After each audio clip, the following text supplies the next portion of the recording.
저는 이제 두 주 동안 있었던 행사로 멈추었던 마태복음 강의 이제 오늘 다시 3장으로부터 시작하도록 하겠습니다. 3장을 지나서 이제 4장에 우리 주님께서는 세 가지 시험을 당하시면서부터 이제 본격적인 주님의 소위 공생의 사역, 이제 주님의 공적인 인생이 시작되어진다. 성경도 대부분의 이제 주님의 마지막 3년에 집중하여서 기록하고 있고, 특별히 이제 겟세마네 동산으로부터 시작하여서 우리 주님께서 십자가에 달리시기까지의 사건에 사실은 복음서는 다소간 주님의 인생도 이렇게 균형 있게 다루지 않고 치중하여 다루고 있는 것을 볼 수 있거든요. 그것은 우리 이 복음서가 우리 주님의 생애 중에서도 특별히 이 십자가 사건, 또 그 의미, 또 우리에게 미친 그 영향력, 우리의 구원이 무엇인지를 설명하기 위한 것이다. 이것이 이제 분명한 거란 말이죠. 자, 그 이제 공생애에 들어가기에 앞서서 오늘 마태복음 3장에서는 마치 하나의 이게 뭐라고 해야 될까요? 하나의 전환점이 되는, 하나의 이제 연결고리가 되는 한 인물이 등장합니다. 그가 누구죠, 여러분? 네, 오늘 본문에 등장하고 있는 이 세례 요한이라고 하는 인물이 이제 오늘과 다음 주는 우리 주님께서 그 세례 요한에게 세례를 받는 장면이 등장하는데, 오늘 이 세례 요한이라고 하는 인물에 좀 집중하여서 세 가지로 볼 거예요. 그가 던졌던 첫 설교, 첫 메시지가 뭔가를 볼 거고, 두 번째, 오늘 성경이 굉장히 특이하게도 그의 외모를 기록해 놓고 있네요. 그가 털옷을 입었고 허리에 가죽띠를 띠고 음식은 메뚜기와 석청을 먹었다는 기록이 있단 말이죠. 어떤 의미인지를 좀 보도록 할 테고, 세 번째는 그가 주님 앞에서 그가 보였던 태도가 뭐죠? 저는 주님의 신을 들기에도 저는 부족합니다라고 했던 이 태도 속에서 오늘 성경이 우리에게 뭘 가르치려고 하시는가를 좀 봤으면 좋겠습니다. 자, 먼저 한번 보시면 2절과 3절을 보시면 이런 기록이 있네요. 2절, 회개하라 천국이 가까이 왔는, 이게 이제 그 첫 설교예요. 좀 이따 보도록 할 테고, 3절을 보시면 그는 선지자 이사야를 통하여 말씀하신 자라 일러스되 광야에 외치는 자의 소리가 있어 이르되 너희는 주의 길을 준비하라 그가 오실 길을 곧게 하라 하였느니라. 여러분이 세례 요한에 관한 기사는요, 공기사복음서에 전부 다 기록해 놓고 있을 정도로 사실은 그가 주님 앞서 왔다고 하는 이 점은 상당한 의미가 있는 것 같아요. 의외로 사복음서 모두에 기록된 주님의 사건이 생각보다 많지 않습니다.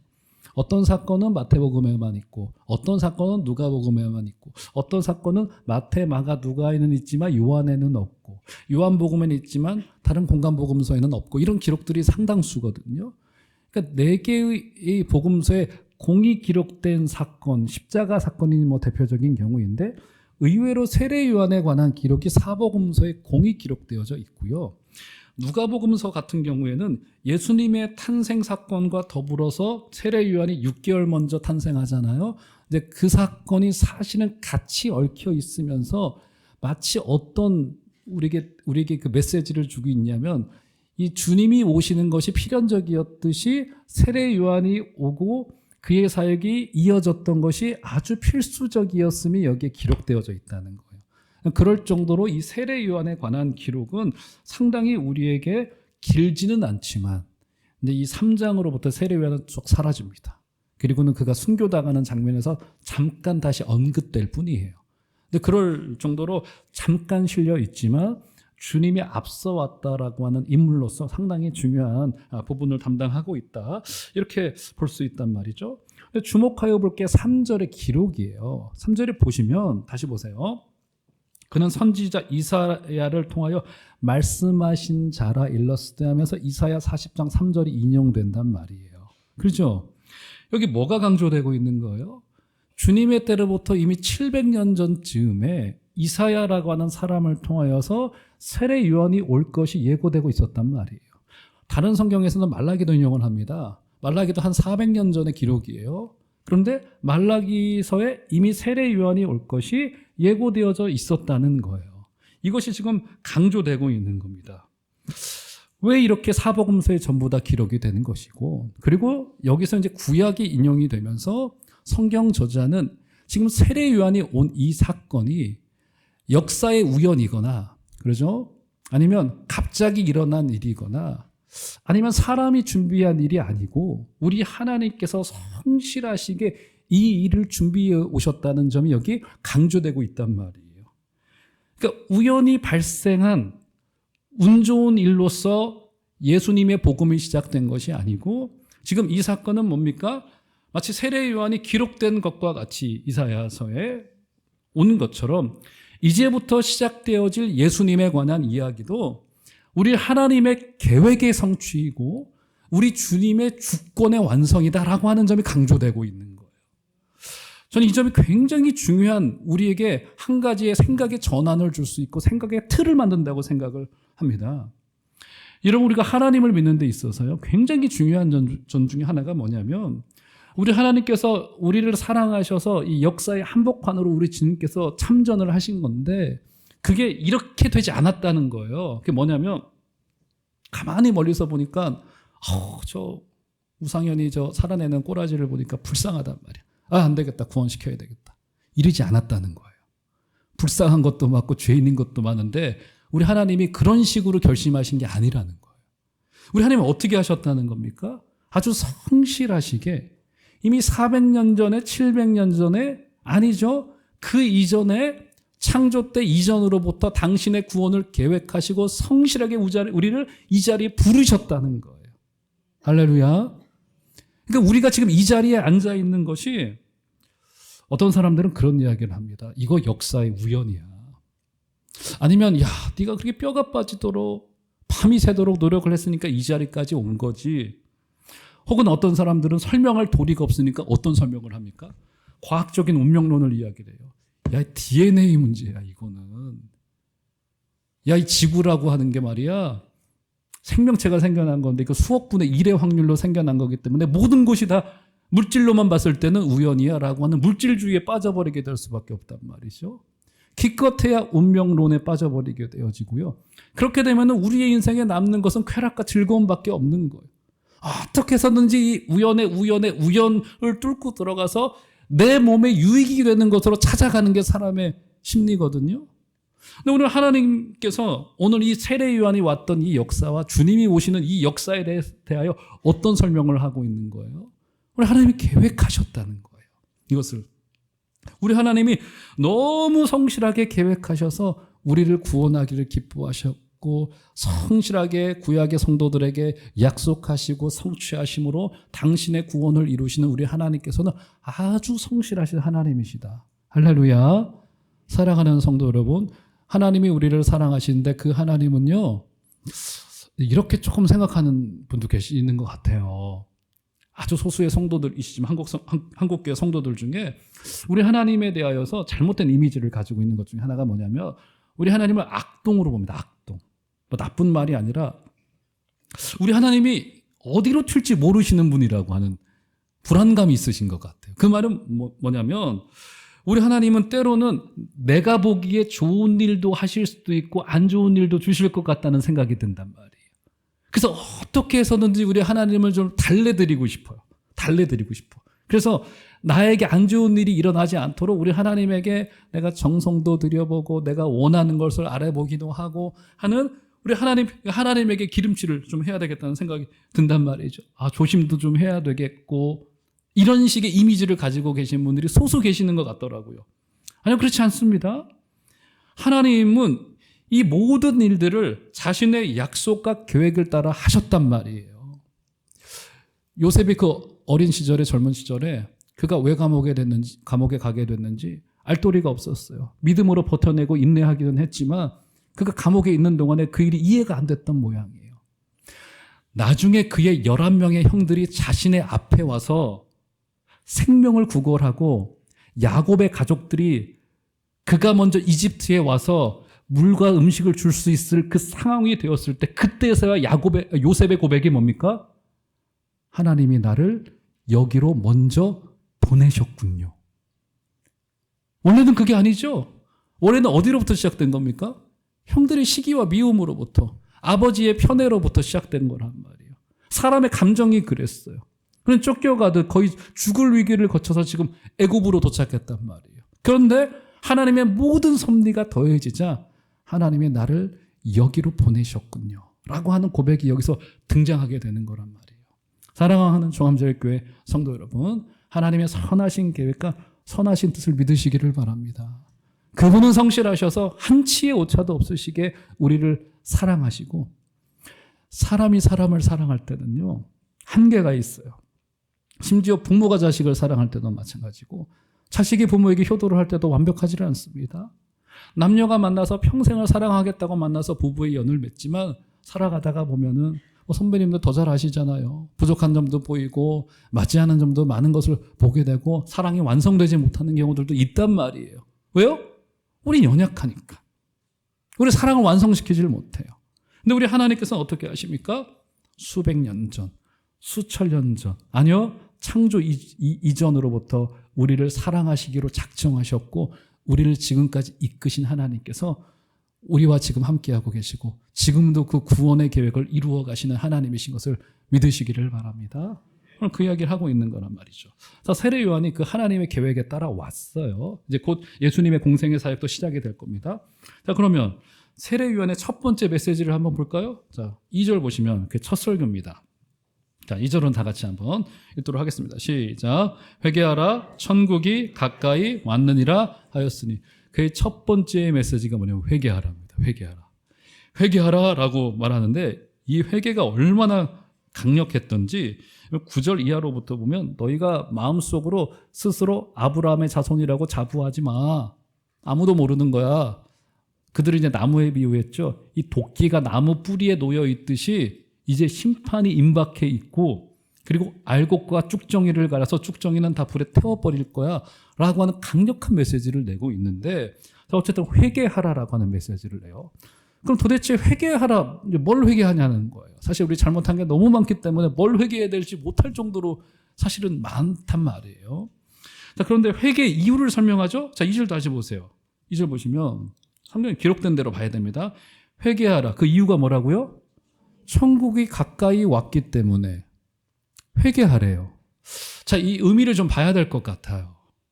자, 여기서 이제 천국에 관한 여러분이 마태복음에서는요, 누가복음과 마가복음에서는 이제 그 표현을 하나님의 나라라고 말했는데 마태복음에서는 주로 천국이라고 이야기를 합니다. 천국이 가까이 왔기 때문에 회개하라라고 말하고 이 천국 복음이라고 이야기를 하는데요. 이 마태복음의 거대한 주제 중에 하나가 선포가 된 겁니다. 지금 이제 시작부터 선포가 된 거예요. 정확히 뭐라고 했냐면 회개해야 되는데 천국이 가까이 왔기 때문에 회개해야 된대요. 자, 그러면 제가 여러분들께 여쭤볼게요. 이제 마태복음의 중심 주제가 천국인데 우리가 흔히 전통적으로 일반적으로 알고 있기로 천국을 어떻게 여러분 인식하고 계십니까? 천국이 어떤 곳이에요? 천국이 어떤 곳이에요, 여러분? 대답 좀 해보세요. 예, 죽어서 가는 것, 주로. 예, 죽어서 가는 것. 우리가 가야 될 장소로 주로 천국을 인식하고 있고요. 주로 그것에 관한 기록은 요한계시록이 많이 우리에게 이야기를 하고 있습니다. 반드시 죽음 이후에 심판이 있을 것인데 우리는 거기에서 갈라지게 될 거예요. 천국 백성이 되든 아니면 죽음의 백성이 되든 갈라지게 될 겁니다. 그 천국, 우리가 흔히 가야 될 장소로 이야기를 하면. 그러니까 천국은 아주 전통적으로 오랫동안 우리가 가야 될 곳으로 인식되어져만 왔어요. 자, 그것은 맞습니다. 틀리질 않아요. 그런데 오늘 본문 그대로 보시겠어요? 다시요. 오늘 본문 2절 보시면 회개하라. 주어가 누구예요?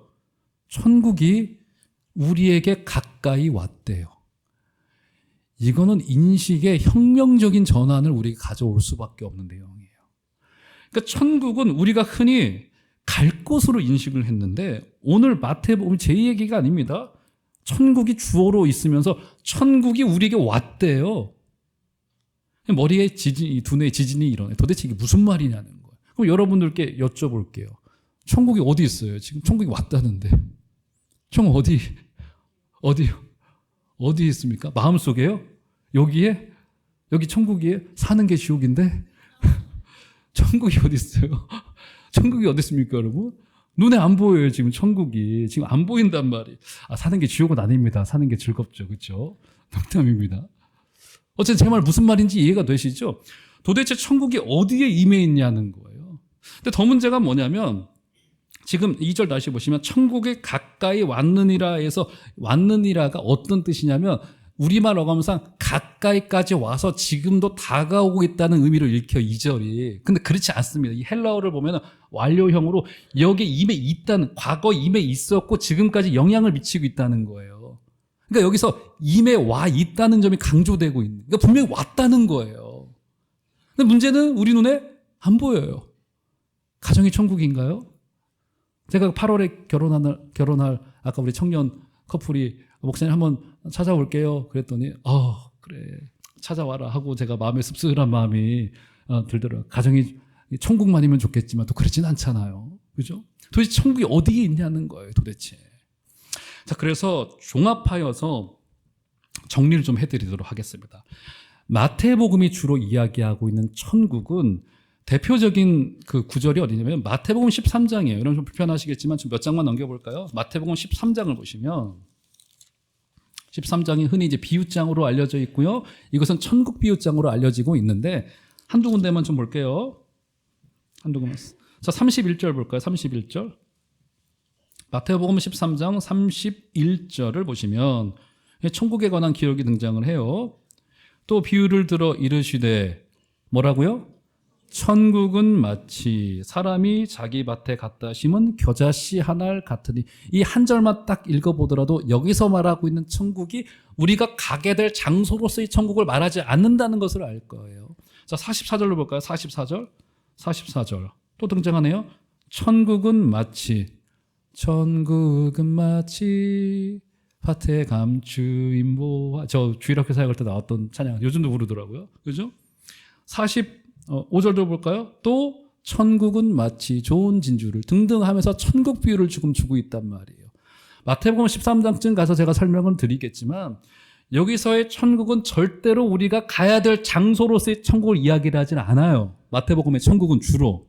물론 요한계시록에서는 그 이야기를 합니다. 가게 될 장소로서의 천국을 믿음으로 가게 될 영원한 나라를 이야기하는 것도 많아요. 성경 속에서는. 그런데 적어도 오늘 본문과 마태복음에서 주로 등장하는 천국은 바로 여기 이 자리에 임해 있는 천국을 이야기를 해요. 그럼 이 천국이 어디 있냐는 거예요. 어디에 있냐는 거예요. 그래서 여기서의 천국은 장소가 아니라 그래서 하나님의 통치, 하나님의 주권의 개념이라는 거예요. 여러분 이것을 이제는 머릿속에 두셔야 됩니다. 굉장히 중대한 신약 성경의 가르침이에요. 마태복음이 말하는 천국은 뭐냐면 지금 여기에서 성도가 예수님을 믿는 자로서 주님의 통치 아래로 들어가게 된다는, 우리의 삶을 그 통치 아래로 들어가게 된다는 것이 천국의 가르침인 거예요. 그래서 이게 무슨 얘기냐면 본문 7절로 한번 가볼까요? 3장 7절 가보시면 그래서 요한이 이런 이야기 합니다. 보세요. 요한이 많은 바리새인들과 사두개인들이 세례 베푸는 대로 오는 것을 보고 이르되 독사의 자식들아 누가 너희를 가르쳐 임박한 진노를 피하라 하더냐. 자, 8절은 내가 읽겠습니다. 시작. 그러므로 회개에 합당한 열매를 맺고, 여기도 회개가 등장하는데 회개를 촉구하면서 지금 뭘 요구하고 있는 겁니까? 회개에 합당한 열매를 맺으래. 이게 무슨 말입니까? 회개에 합당한 정도의 삶을 살아내라는 겁니다. 이게 뭐죠? 예수님이 우리를 통치하시는 대로 그 천국 백성으로서의 삶을 살아내라라고 하는 강력한 도전인 거예요. 강력한 도전인 겁니다. 그래서 심지어 쭉정이 알곡 이야기를 하면서까지 이 강조를 하고 있는 거예요. 그러니까 삶에서 열매를 맺고 하나님의 예수님의 통치를 받는 삶으로 나아오라라고 하는 성도의 예수님 닮은 삶으로서의 강력한 도전이고 권고이고 콜링이 부름인 거란 말이에요. 그 삶을 살아내라고 하는 거예요. 삶을 돌이켜라. 나의 모든 삶의 영역에서 직업과 인생과 말과 행사와 우리의 결정권 이 모든 곳에서 하나님이 우리의 왕이 되신다는 사실을 보여주라는 거예요. 그게 회개에 합당한 삶이라고 하는 거예요. 내가 하나님 되고 싶은 욕구를 내려놓고 그 주님께서 우리의 진정한 왕이 되시도록 그 길을 걸어가라라고 하는 우리를 향한 강력한 요구를 거란 말이죠. 여러분 이 말씀이요 우리에게 상당한 이 도전이 상당한 의미가 있습니다. 사진을 하나 좀 올려줘 보실까요? 리처드 도킨스 사진을 좀 올려줘 보시면 푸근한 영국 아저씨처럼 생겼죠. 자, 저분은 굉장히 유명한 분입니다. 저분은 이제 생물학자이고요. 옥스퍼드의 교수이기도 한데요. 이 사람은 아주 대표적인 무신론자이고 우리나라에도 이분의 책이 몇 권이 번역이 됐는데 가장 대표적인 책이 이제 만들어진 신이라고 하는 책이고요. 이기적 유전자 등 이제 생물학과 사회과학을 엮어서 지금 이 시대가 왜 이렇게 되고 있나를 이제 엮어내고 있는 책인데 이게 이제 한 10여 년 전쯤에 이제 젊은 사람들에게 엄청난 인기를 끌었고 우리나라 사람들도 엄청나게 사서 읽었고요. 이 책은 이제 무신론에 관한 책인데 뭐 정확히는 거의 기독교를 공격하는 이론으로서 공격하는 책이었고요. 저도 사실은 읽어보진 않았고 요약된 것만은 읽어봤어요. 근데 저 리처드 도킨스라고 하는 사람이 얼마나 이제 치밀하고 대단한 사람이냐면 영국 사람들에게 이게 펀딩을 돈을 좀 이렇게 받았어요. 후원금을 받아가지고 수천 명을 대상으로 사람의 삶을 추적하기 시작을 합니다. 기독교인들과 비기독교인들을 나누어서 삶을 추적하기 시작을 해요. 수천 명. 얼마나 많은 돈이 들었겠습니까? 그죠?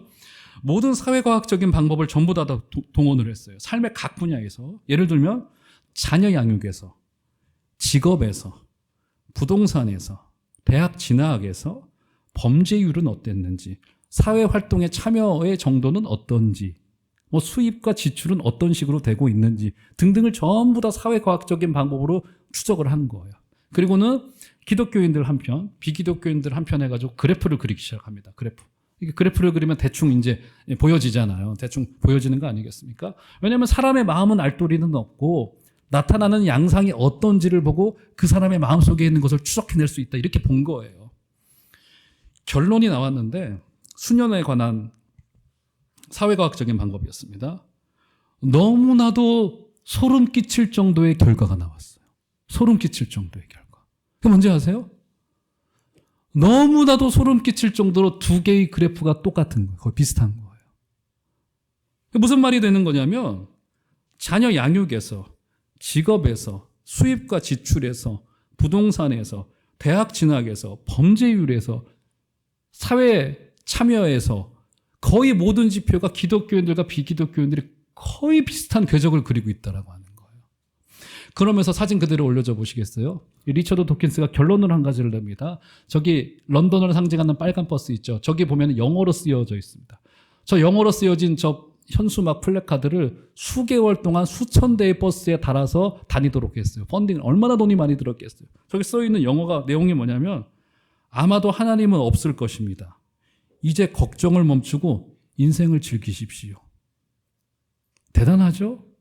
전 여러 가지 점이 대단한데 물론 그 조사 하나를 가지고 저 결론을 낸 것은 아니겠습니다만 하나님이 없을 것이라고 하는 결론도 놀랍지만 하나님이 없으니 걱정을 멈추고 인생을 즐기를. 그 뒤집어 말하면 뭡니까? 하나님이 계시다고 생각하니까 걱정과 염려가 찾아오고 인생을 즐기지 못한다는 거예요. 사람이 자기 마음대로 하고 싶은데 자율성을 가지고 싶은데 하나님께 통제받는다고 생각이 든 거란 말이에요. 근데 문제가 뭐냐면 여기서의 증언으로서 뭘 내놨냐면 기독교인들의 삶의 궤적과 삶의 내용과 삶의 결정과 선택의 순간에서 했던 것이 비기독교인과 너무 똑같아. 소름 끼칠 정도로 똑같기 때문에 저 사람이 저렇게 자신 있게 이런 무신론을 지금 펼치고 있고 수많은 사람들이 저기 펀딩을 하고 돈을 내고 인생을 즐기기 시작했단 말이죠. 이렇게 우리 성도의 삶은 이제 우리가 천국 백성이라고 하는 굉장히 강력한 지표가 될 수 있습니다. 사랑하는 정함제일교회 성도 여러분, 저와 여러분들의 삶의 궤적 가운데 우리 주님이 말씀하시는 것에 따라가게 되어주시고 우리 조금만 우리 주님의 뜻에 더 맞게 조금만이라도 다르게 살아가면서 이 땅에 하나님의 나라와 하나님의 통치가 이미 있다라고 하는 사실을 저 여러분의 삶을 통하여 증언할 수 있게 되기를 주의 이름으로 축원합니다. 가끔 저에게 이제 어려운 질문을 하는 분들이 계세요. 목사님, 이 결정적인 선택의 순간에서 어떤 선택을 좀 해야 될까요? 또 이제 젊은 청년들은 이제 그런 질문도 과거에는 많이 했는데, 목사님, 이 술을 마셔야 됩니까? 담배 펴도 되는 거 아니에요? 성경에 기록이 없는데요? 과거에는 제가 대답을 잘 못하기도 했고, 막 이상한 대답을 하기도 했는데, 요즘에는 제가 대답을 이렇게 합니다. 어떻게 하냐면, 요즘 그런 생각들 많이 하시죠. 이제 요즘 이제 굉장히 민주화가 됐으니까 그런 생각. 아니 천국 가는 거는 목사나 평신도나 똑같은데 그렇지 않습니까? 저는 그거 동의합니다. 목사나 평신도는 똑같은데 그죠? 구원받는 길은 같은데 같은 거지 이렇게 하는 게 이제 요즘 교회의 이제 하나의 현상인 거란 말이에요. 저는 이렇게 대답을 합니다. 예수님이라고 하면 어떻게 하실까? 이 말은 너무 멀고 우리에게 다가오지 않아요. 그래서 저는 어떻게 대답을 하냐면 지금 선택하려고 하고 싶어 하는, 사실상 답을 내가 가지고 온단 말이에요. 지금 선택하려고 하고 있는 그 일을 담임 목사인 제가 한다고 상상을 해보세요. 예를 들어서 어떤 청년, 술 마시는 거, 그럼 제가 저 목양실에서 소주 깎게요. 이렇게 소주를 홀짝홀짝 슬플 때마다 마실 테니. 목양실에서 제가 뻐끔뻐끔, 괜찮다면서요. 왜 여러분들은 괜찮고 저는 안 괜찮은 거예요? 여러분 불로소득이 괜찮다고 부동산 찾아다니는 거 목사님 제가 그렇게 할게요. 제가 떴다방 찾아다니면서 저 경기도권으로 막 다닐게요. 괜찮다면서요. 아닌 거잖아요. 맞잖아요. 오늘 본문의 도전이 뭡니까? 우리는 천국의 원리대로 이 땅을 살아내도록 우리를 부르고 있다는 강력한 도전이고, 이것은 이제 기독교의 생명이 걸려있는, 존폐 위기가 걸려있는 매우 중대한 사안이 될 것입니다. 사랑하는 종합제일교회 성도 여러분, 이 선택의 기로에서 우리 주님을 생각하시고 우리 주님의 뜻대로 이 땅을 살아내시는 여러분들 되시기를 주의 이름으로 축원합니다. 그거였어요. 자, 그러면 복음을 전했던 그 첫 번째 인물인 세례 요한의 이제 외모가 등장하는데, 볼까요? 4절 보시면, 4절 굉장히 특이하게도 외모가 등장합니다. 다 같이 한번 4절 말씀 읽어보도록 하겠습니다. 시작. 이 요한은 낙타털 옷을 입고 허리에 가죽띠를 띠고 음식은 메뚜기와 석청이었더라. 예, 우리 이제 세례 요한을 만나시거들 메뚜기 튀겨서 드리면 세례 요한은 좋아할 것 같습니다. 예. 자, 세례 요한의 이제 외모와 그가 먹는 음식이 소개가 되고 있는데, 그가 낙타털 옷을 입고 허리에 가죽띠를 띠었다. 이게 외모가 굉장히 특이하단 말이죠. 그럼 지금은 이제 기도원에 가도 이제 예전에 이제 기도원에 올라가면은 목사님들의 그 전형적인 모습이 있었고요. 저도 이제 기도원을 이제 어린 시절에 굉장히 많이 왔다 갔다 했기 때문에 기억나시죠? 하얀색 양복을 쫙 입고 빨간색 넥타이를 메고 파란색 구두를 신고 이 무선 마이크 하얀색 이 길쭉한 것을 듣고 설교를 하면 얼마나 신령해 보이는지 모릅니다. 목소리도 저처럼 나긋나긋하거나 부드럽지 않아요. 목소리를 주로 어떻게 하죠, 여러분? 할렐루야, 반갑습니다, 여러분. 그리고 가끔 반말도 해야 되고 가끔 욕설도 좀 해야지 집중을 한단 말이죠. 근데 제가 한번 흉내 좀 내볼까요? 자, 그런 걸까요? 자, 그렇지 않아요. 자, 성경을 한 군데 좀 올려주시겠습니다. 열왕기하 1장 8절을 보시면, 자, 한번 다 같이 한 소리로 읽겠습니다. 시작. 그들이 그에게 대답하되 그는 털이 많은 사람인데 허리에 가죽띠를 띠었더이다 하니 왕이 이르되 그는 디셉 사람 엘리야로다. 저게 엘리야의 외형이었는데 오늘 세례 요한과 굉장히 유사하죠. 털이 많은 사람이라고 하는 것은 히브리 말로 그가 가죽털 옷을 입었다는 뜻이에요. 털이 많은 사람인데 똑같이 허리에 가죽띠를 띠었다라고 아주 놀라울 정도 유사한 모습을 보이고 있습니다. 즉 뭐냐면 세례 요한은 정확히 엘리야의 모습을 보이고 있었는데 이것은 이스라엘 사람들에게서 보이는 선지자로서의 전형의 모습이에요. 전형의 모습. 지금 시대도 그러죠.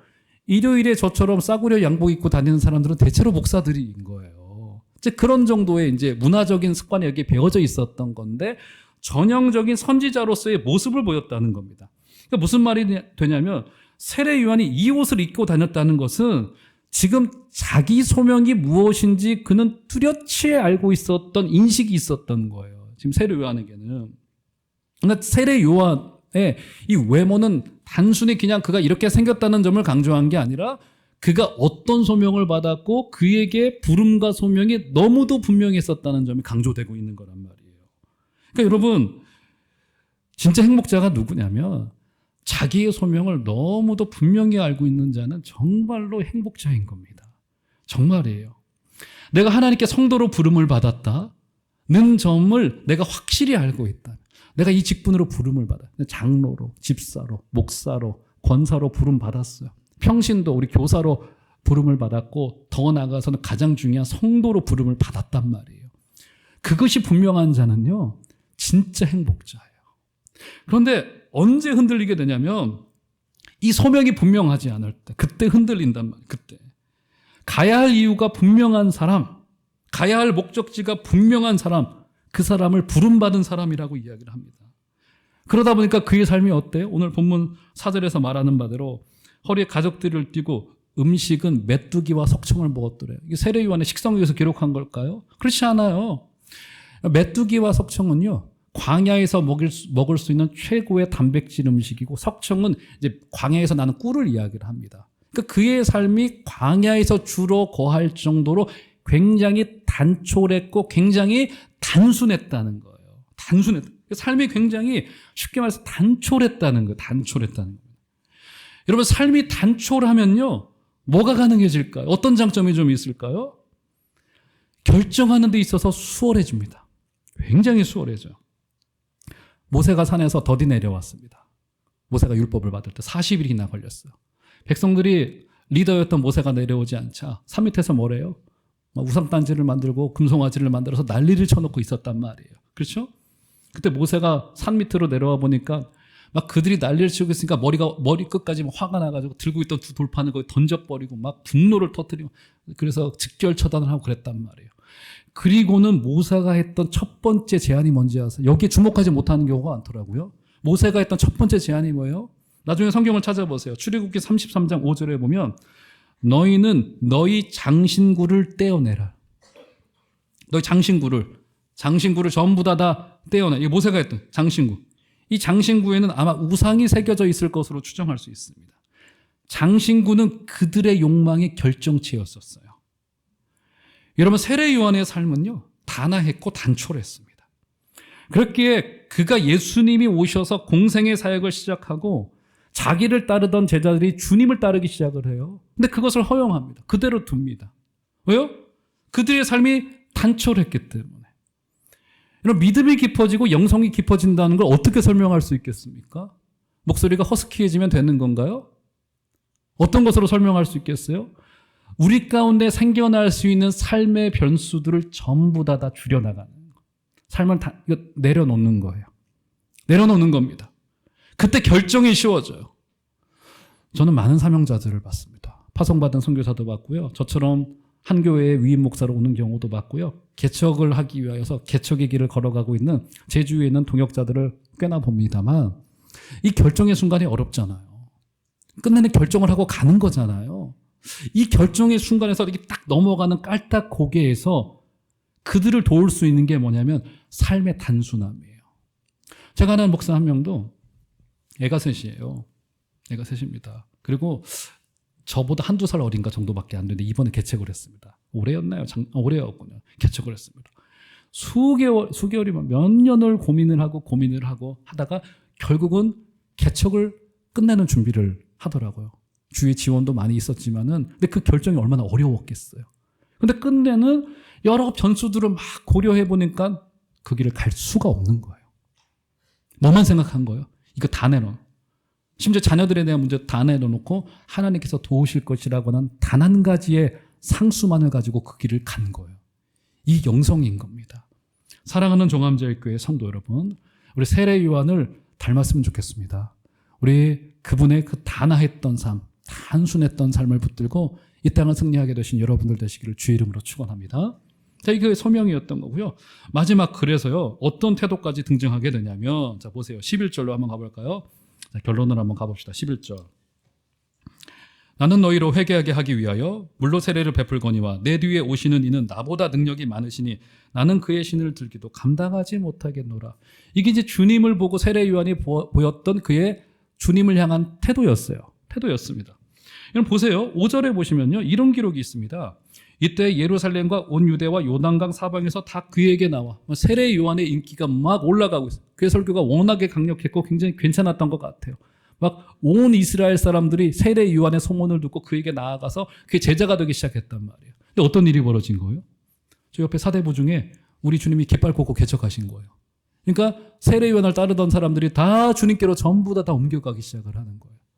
그러자 그때 했던 고백이 방금 읽었던 그 11절인 거. 주님의 신을 들기에도 저는 벅찹니다. 신을 든다는 것은요, 당시에 오직 종이 할 수 있는 비천한 행위였다고 알려지고 있습니다. 주님과 관계하여서 자신은 그렇다는 고백을 지금 여기 그렇게 하고 있는 거예요. 자신은 주님을 준비하는 그림자에 불과했다라고 이 굉장히 중대한 주님을 향한 태도를 보였던 거란 말이에요. 네, 마지막으로 사진 한 가지 좀 올려주실까요? 이분만 소개해드리고 설교를 좀 마무리하도록 하겠습니다. 웃고 계신 인상 좋으신 할머니신데요. 딱 얼굴만 봐도 은혜가 좀 되죠? 그렇죠? 저분은 네덜란드의 코리 텐 붐, 제가 설교 시간에 한두 번 언급했던 기억이 납니다. 코리 텐 붐 여사이고요. 이분에게는 아마 자매가 2명 더 있어서 아마 3자매로 제가 알고 있어요. 근데 이분들이 네덜란드에서 2차 세계대전 때 유태인들을, 굉장히 신실한 기독교인들이었습니다. 유태인들을 숨겨줬다는 죄목하에 수용소로 끝내 잡혀가게 됩니다. 이분의 이제 전기가 있으면 읽어보면은 이분들이 그 수용소에서 막 말로 할 수 없는 여성으로서의 모욕을 당하고 막 그 청결하지 못한 곳에서 지내면서도 믿음으로 승리했던 그 기록들이 좀 있거든요. 독립이 된 후에 가까스로 수용소에 나와서 이 여사께서는 신학을 하시고 전도자가 되십니다. 이분이 겪었던 일들이 워낙에 이제 드라마틱하니까 간증자로 많이 불려다니셨단 말이에요. 유럽 전역을 다니면서 막 간증 집회를 하셨단 말이에요. 그 소문이 미국으로까지 이제 퍼지게 됩니다. 미국에서 그녀를 이제 초청을 했어요. 미국 전역을 다니면서 간증 집회를 다녔습니다. 어느 한 날 미국의 한 마을에 가서서 그녀가 간증 집회를 하기 위하여서 이렇게 등단을 하고 있던 상황이었습니다. 모여있던 수많은 군중들이 막 그녀를 향해서 박수를 치고 어떻게 견디셨냐고, 이렇게 인기 있는 전도자가 오셨다고 막 박수로 그녀를 환호를 했어요. 근데 이 여사님의 얼굴이 시큰둥하신 거예요. 얼굴에 기쁜 얼굴이 없으신 거예요. 간증 집회를 다 마치고 나서 이 광경을 취재하던 한 신문지 기자가 질문을 던집니다. 여사님, 사람들의 환호가 기쁘지 않으세요? 이 질문을 던져서, 당연한 질문이었겠죠. 그러자 이 코리 여사가 그 유명한 대답을 합니다. 나귀가 착각하면 되겠습니까? 오늘 설교의 제목입니다. 나귀가 착각하면 되겠습니까? 여기서 나귀는 어떤 나귀예요? 우리 주님께서 예루살렘 성에 입성하실 때 나귀의 등에 얹혀서 입성하셨습니다. 그때 어떤 현상이 벌어졌죠? 주님을 향해서 사람들이 박수를 치고 환호를 하고 겉옷을 벗어서 주님을 향해서 뭐 휘파람을 불면서 막 그랬던 것 같아요. 주님을 향해서 박수를 쳤단 말이에요. 주님을 등에 태웠던 나귀도 덩달아서 박수를 받았어요. 그렇겠죠. 주님을 향한 박수였고 환호였으니까. 나귀도 어쩔 수 없이 받은 거예요. 지금 그것을 기초로 하여서 코리 여사는 자기를 나귀로 보는 거예요. 그렇죠. 주님, 저는 주님을 등에 업고 가는 나귀입니다. 이 소명자의 길을 걸어가겠습니다. 라고 하는 고백을 여기 했던 거예요. 사랑하는 종암제일교회 성도 여러분, 저 여러분들을 통하여서, 우리 종암제일교회를 통하여서 오직 주님만이 전파되어지고 주님만이 높여지기를 주의 이름으로 축원합니다. 저의 여러분들의 인생들도 마찬가지예요.